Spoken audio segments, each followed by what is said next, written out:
bir tılsım var idi. Cesaretli yigitke ahli danish yar idi. Açsam deydim her zaman tılsım adının sırrını. Kunluğumga yapadım tünde ayning nurini.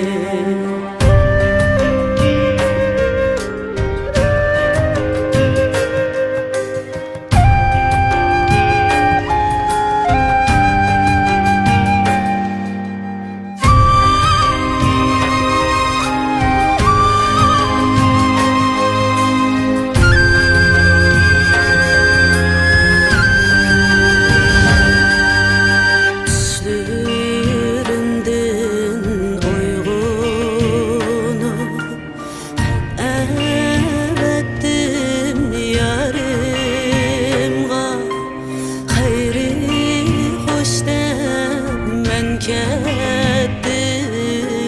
baxit izlep tarımga.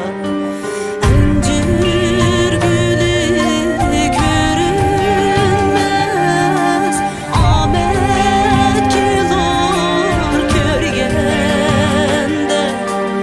Hayıl bolmaz kennikim, qum çiçeklep külgende.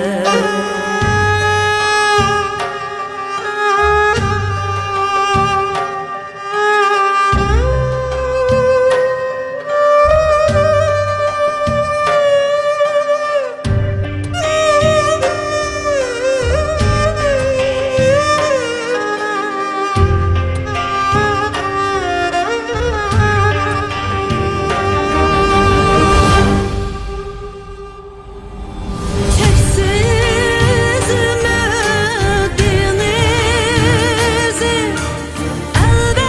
elbextiga içilar. Çiçekdeki tilekler taşqı bulup çiçilar.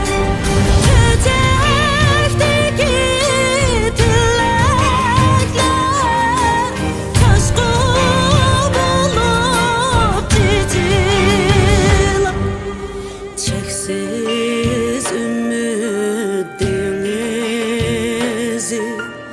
elbextiga içilar.